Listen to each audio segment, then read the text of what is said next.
오늘의 주요 뉴스입니다. 어제 하루 코로나19 신규 환자가 191명을 기록했습니다. 이는 지난 9월 4일 이후 최대 규모로 수도권을 중심으로 환자가 속출했습니다. 오늘부터 식당 등 다중이용시설에서는 마스크 착용이 의무화됩니다. 이를 지키지 않는 운영자에게는 300만 원 이하, 이용자에게는 10만 원 이하의 과태료가 부과됩니다. 정부가 올해 안으로 전 국민의 60%인 3천만 명분의 백신을 확보하겠다고 밝혔습니다. 이미 국제 백신 공급 협의체를 통해 1천만 명분의 백신을 확보한 만큼 글로벌 제약사와 개별 협상으로 2천만 명분을 확보한다는 계획입니다. 화이자에 이어 미 바이오 기업 모더나가 코로나19 백신 임상시험 분석 결과를 곧 발표하겠다고 밝혔습니다. 앞서 모더나는 지난 7월 미국 89개 도시에서 백신 후보 물질의 임상시험 3상에 돌입했습니다.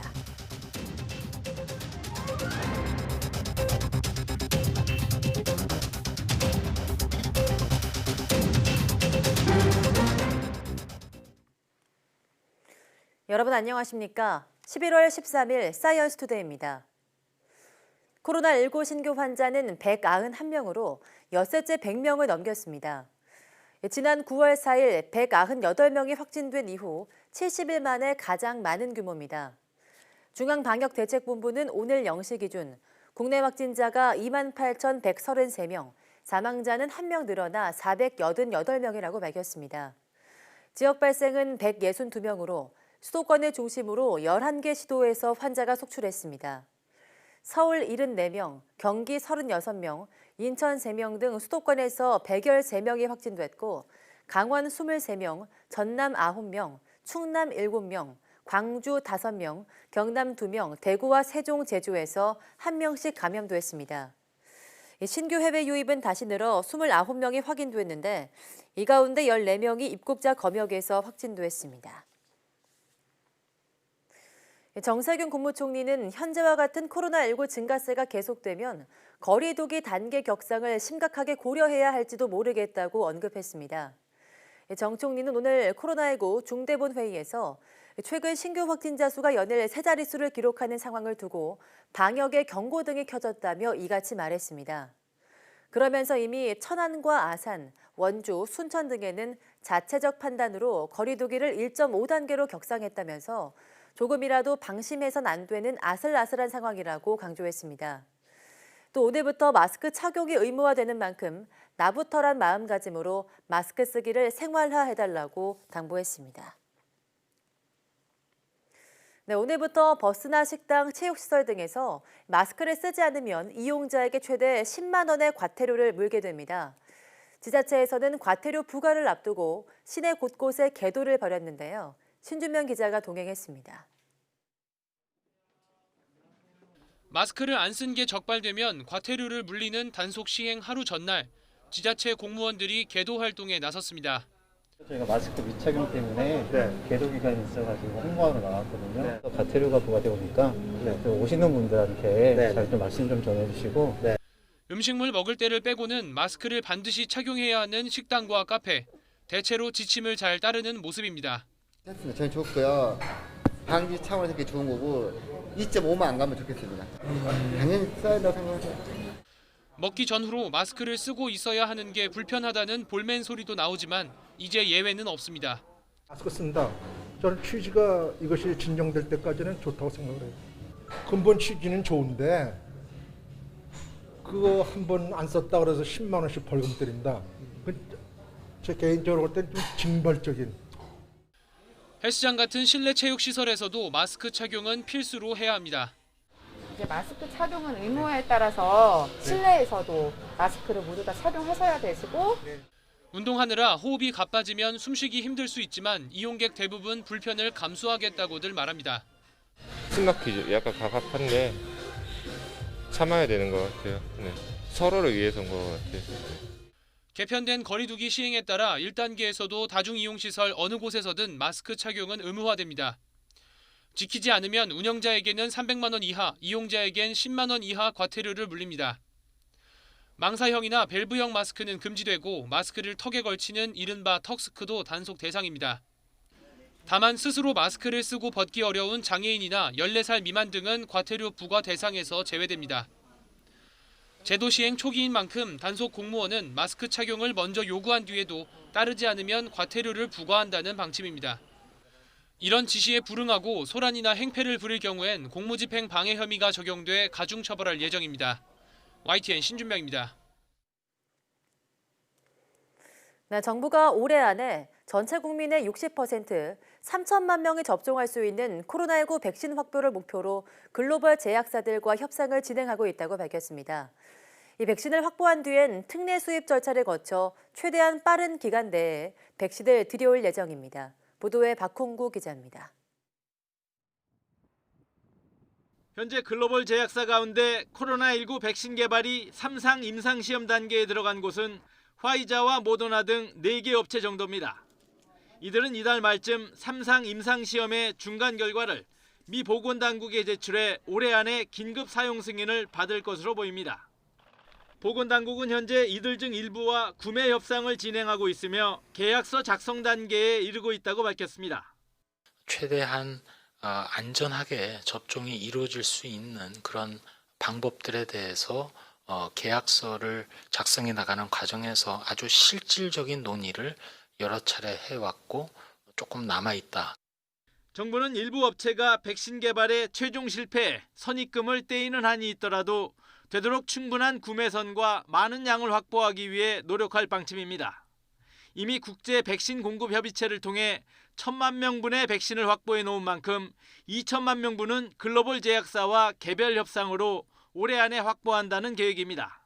우선 연내에는 전체 인구의 60%를 확보하는 것을 목표로 현재 원활하게 그리고 잘 진행하고 있다는 점을 말씀드리며 백신 확보와 안전성 등을 논의할 백신 도입 자문위원회도 구성돼 본격 가동에 들어갔습니다. 코로나 백신 수입에는 감염병 백신 가운데 처음으로 특례 수입 절차가 적용돼 수입 기간이 대폭 단축될 것으로 보입니다. 제품을 먼저 들여온 뒤에 정식 허가 심사는 나중에 받는 방식으로 코로나19 중증 환자 치료제인 렘데시비르와 비슷한 경로가 예상됩니다. 식약처는 지난 6월 별도 협의체를 구성해 렘데시비르의 특례 수입을 허가한 전례가 있습니다. 정부는 백신 물량 확보 노력과 함께 우리나라의 코로나19 유행 상황과 다른 나라의 접종 상황을 고려하며 침착하게 예방접종 계획을 수립하겠다고 밝혔습니다.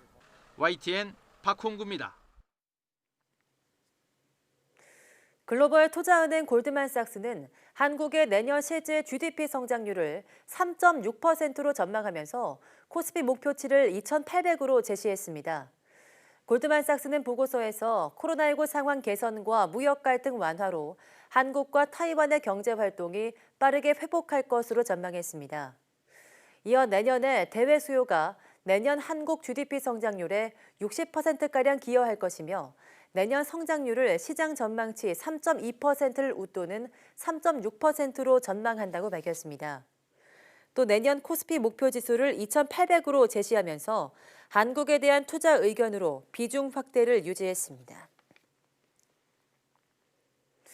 월성 1호기 경제성 평가 조작 의혹 사건과 관련해서 진보 성향 시민단체가 감사원장을 직권 남용 혐의로 검찰에 고발했습니다.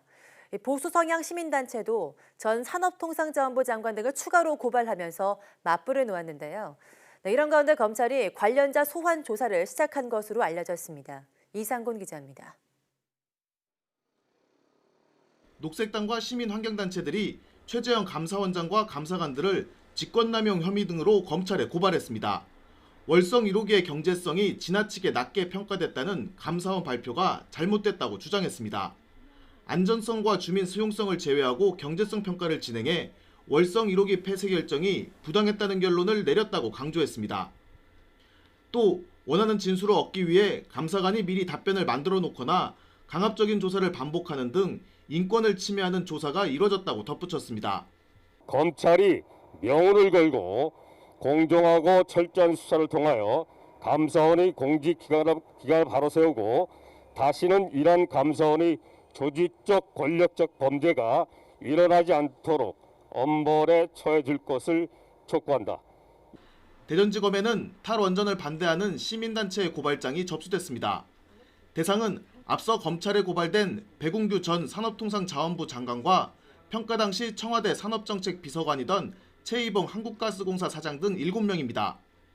이들은 기술력과 안전성이 우수한 원전을 조기에 폐쇄하는 데 동의한 책임 등을 묻기 위한 것이라며 고발 취지를 설명했습니다. 수사 상황을 지켜본 뒤 민사상 손해배상을 청구할 거라고 밝혔습니다. 국민들이 좀 더 원자력에 대해서 관심을 가져달라는 그런 의미고, 그리고 정부가 정책을 펼 때도 좀 더 신중하게 해달라는 그러한 측면에서 고발장을 제출하게 된 겁니다. 검찰은 지난주 산업부 등을 압수수색한 데 이어 관련자 소환 조사에 착수했습니다. 업무를 총괄한 산업부 국장급 간부를 피의자 신분으로 조사한 것으로 알려졌습니다. 조기 폐쇄 결정 당시 청와대에 파견됐던 산업부 공무원 2명의 자택도 추가로 압수수색한 것으로 전해졌습니다. 백 전 장관 등에 대한 줄 소환이 임박해 보이는 가운데 검찰은 수사 진행 상황과 소환 시기는 확인해주기 어렵다고 밝혔습니다. YTN 이상군입니다. 식품의약품안전처는 날씨가 추워지면 노로바이러스로 인한 식중독 발생을 주의해야 한다며 식품위생에 각별히 신경을 써줄 것을 당부했습니다. 식약처가 최근 5년간 식중독 현황을 분석한 자료를 보면 노로바이러스 식중독은 날씨가 추워지는 11월부터 봄까지 많이 발생했습니다. 11월 5건, 12월 8건, 1월에 9건, 2월엔 4건이 발생한 것으로 집계되는 등 본격적인 겨울로 접어들수록 발생 건수와 환자가 늘었습니다. 식약처 관계자는 최근 통계를 보면 노로바이러스 식중독은 어패류나 오염된 지하수에 의해 가장 많이 발생했다고 설명했습니다. 노로바이러스에 감염되면 메스꺼움과 구토, 설사, 복통 등의 증상이 나타나며 근육통이나 두통, 발열 증상을 동반하기도 합니다. 강원 강릉 남대천을 채취한 야생조류 분변에서 H5형 조류 인플루엔자 AI 항원이 검출됐습니다. 고병원성 여부를 판정하는 데는 3일에서 5일이 걸릴 예정입니다. 농식품부는 야생조류 AI 항원이 나오자 즉시 긴급 행동 지침에 따른 방역 조치를 시행했습니다. 채취 지점의 출입을 통제하고 반경 10km 지역을 야생 조수류 예찰 지역으로 설정해 해당 범인의 가금 농장에 대한 이동 제한과 예찰 검사를 강화했습니다. 본격적인 겨울철을 앞두고 전기장판 등 전기 매트리와 관련한 소비자 상담이 급증하고 있습니다. 한국소비자원에 따르면 전달과 비교해 전기 매트리 상담이 466%로 가장 많이 증가했고, 이어 의류 섬유가 52%, 화장품이 33% 늘었습니다. 전기 매트류는 작동 불량과 온열 기능 미흡으로 AS나 제품 교환을 신청했지만 처리가 지연돼 소비자 불만이 많은 것으로 조사됐습니다. 전 세계적으로 자동차가 배출하는 이산화탄소를 줄이기 위해서 내연기관 자동차의 규제를 강화하고 있습니다. 이런 가운데 국내 연구진이 에너지 저장 장치와 신재생 에너지를 충전 시스템에 결합한 하이브리드형 분산 전원 전기차 충전 시스템을 개발했습니다. 친환경성을 더한 전기차와 충전 시스템 보급을 촉진할 것으로 전망됩니다. 이정호 기자입니다. 친환경차로 주목받는 전기자동차. 그러나 화석연료로 생산한 전기로 충전한다는 한계로 전기자동차의 친환경적 장점이 퇴색될 수밖에 없습니다. 국내 연구진이 에너지 저장 장치 ESS와 태양광 에너지를 충전 시스템에 결합한 하이브리드형 분산전원 전기차 충전 시스템을 개발했습니다. 화석연료에 의한 전기자동차의 충전 전력을 신재생에너지로 충당해 전기자동차의 친환경성을 한 단계 높인 겁니다. 밤에 충전 수요가 발생했을 때는 그 저장하고 있는 거, 왜냐하면 밤에는 태양광 출력이 없기 때문에 그럴 때는 배터리 통해서 밤에 방전을 해서 그 충전 수요를 맞춰줄 수가 있습니다. 최근 급격히 확대되고 있는 전기차의 충전 수요를 담당하는 인프라 기술로 전기차 충전 부하 증대에 따른 안정적인 전력 계통 운영에도 중요한 역할이 기대됩니다. 이와 함께 분산전원 설비 성능과 안정성을 높일 수 있는 기술도 개발했습니다. 차량으로 현장에서 전기 저장 장치 ESS를 포함해 분산 전원 시스템 성능과 안정성을 주기적으로 검증할 수 있는 이동형 평가 장비입니다. 30kW급 이동형 현장 시험 평가 설비를 개발해서 이런 30kW급 이하 프로슈머 단위에서 이런 ESS 더 나아가서 이제 태양광 전원의 전력 변환 설비들을 이제 성능 평가를 수행할 수 있는 장비를 저희가 개발을 했습니다. 이 기술은 현장 성능 시험 평가 기술 표준화를 위한 기반을 확보하는 데 큰 역할을 할 것으로 전망됐습니다. YTN 이정호입니다.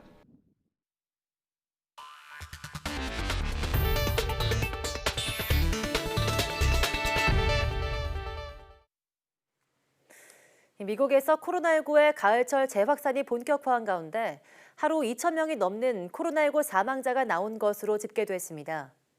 현지 시간 11일 미 존스홉킨스 대학 통계에 따르면 미국에서는 전날 기준 신규 확진자가 14만 3,231명 발생해 전날 세워진 최대치 기록 14만 290명을 하루 만에 경신했습니다. 9일 연속 10만 명이 넘는 신규 환자가 발생한 가운데 사망자도 2,005명에 달했습니다. 하루 2,000명이 넘는 사람이 코로나19로 숨진 것은 올봄 이 병이 기습적으로 덮치면서 인공호흡기 병상 부족 사태 등을 겪었던 지난 5월 6일 이후 처음입니다. 조 바이든 미국 대통령 당선인의 코로나19 대응 자문위원이 미국을 최대 6주간 봉쇄하는 구상을 밝혀 주목되고 있습니다. 현지 시간 12일 정치 전문 매체 더힐에 따르면 마이클 오스터홀룬 미네소타대 감염병 연구 정책센터장은 전날 야후뉴스와의 인터뷰에서 이같이 말했습니다.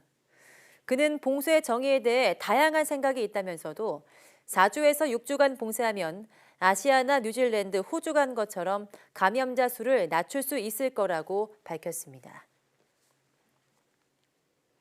이런 가운데 미국인들의 약 3분의 2는 봉쇄령을 준수할 생각이 있다고 답한 것으로 나타났습니다. 갤럽이 최근 수행한 설문조사에서 미국인의 49%는 또다시 보건당국이 자택 대피를 권고할 경우 이를 따를 가능성이 매우 높다고 답했으며 18%는 어느 정도 그럴 가능성이 있다고 밝혔습니다. 반면 3분의 1은 아마 봉쇄 명령을 따르지 않을 것 같다고 응답했습니다. 미국과 유럽 등 세계 곳곳에서 코로나19가 확산하고 있는 가운데 프랑스에서 파리 평화포럼이 열렸습니다. 각국 정상들은 코로나19를 극복하기 위해서는 국제적인 협력이 필요하다고 강조했습니다. 김진호 기자입니다. 마크롱 대통령이 엘리제궁에서 파리 평화포럼에 참석하는 각국 정상들을 맞이합니다. 크리스탈리나 게오르기에바 국제통화기금 IMF 총재, 마키살 세네갈 대통령 등이 속속 도착합니다. 모여 앉은 정상들의 관심은 역시나 코로나19에 대한 대응을 어떻게 할 것인가로 모아집니다. 마크롱 대통령은 이렇게까지 세계가 상호 의존적이었던 적이 없었다며 약화할 대로 약화한 다자주의를 재건해야 한다고 밝혔습니다. On a un peu goûté du pire cette année et il nous faut tout faire pour que l'année 2021 nous permette face à ces défis de tous devoir bouger plus vite. 게오르기에바 IMF 총재는 투자의 동기화를 주장했습니다. If the G20 countries move together, invest together at the same time, rather than in this synchronized manner, they would spend a third less to achieve the same output goal. 마키살 세네갈 대통령은 각국이 서로 다르지만 함께할 수 있다고 강조했습니다. Je suis africain, vous êtes européen, on n'est pas les mêmes, mais on peut partager certaines valeurs.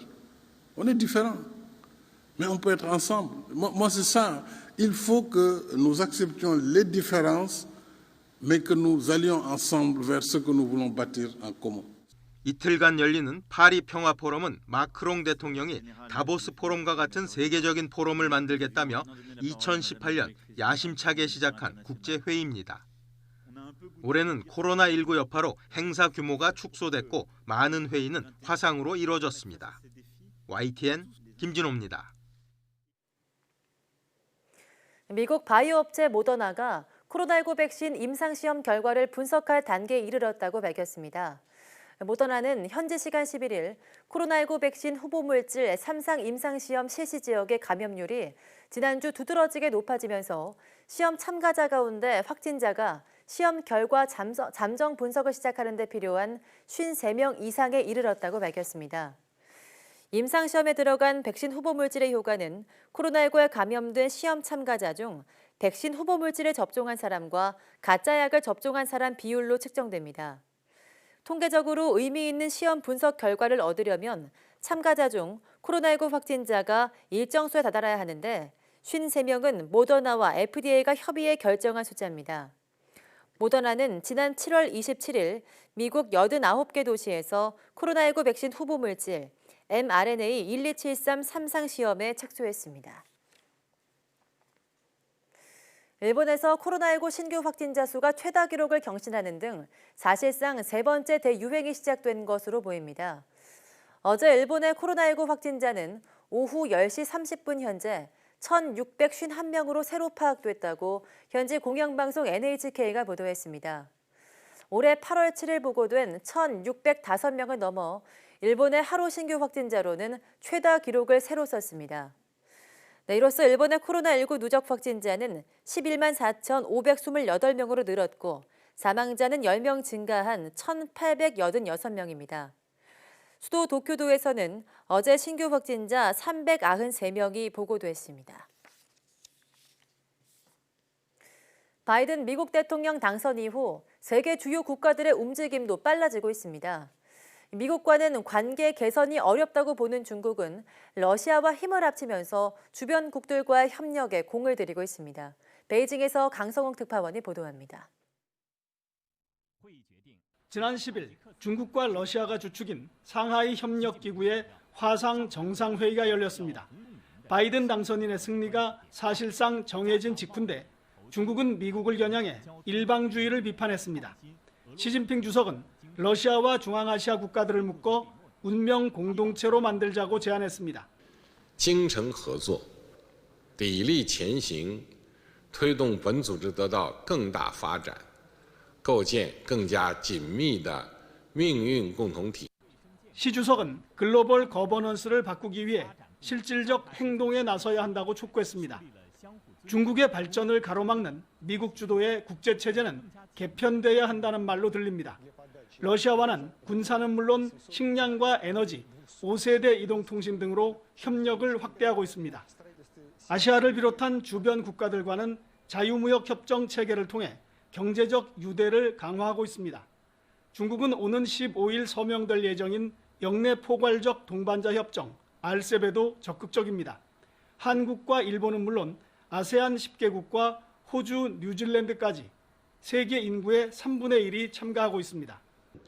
区域内产业链、供应链仍然面临着风险的背景下，尽早签署协定，对于促进区域内的经济复苏、维护全球经济稳定，具有重要的意义。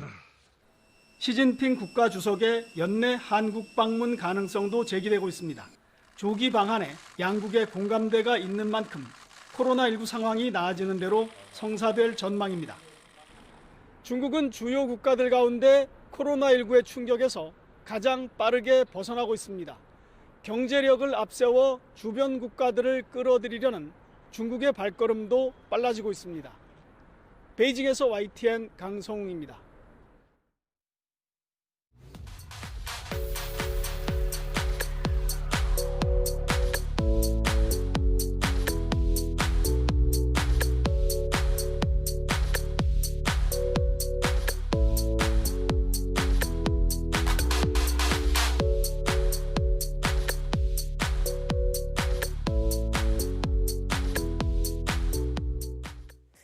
감염병 예방법 개정에 따른 한 달간의 계도 기간이 끝났습니다. 오늘부터 마스크를 쓰지 않다 적발되면 과태료를 내야 하는데요. 마스크 착용이 최고의 백신이라는 점 잊지 마시고 입과 코를 완전히 가리는 마스크 올바르게 착용해 주시길 바랍니다. 뉴스 마치겠습니다. 함께해 주신 여러분 고맙습니다.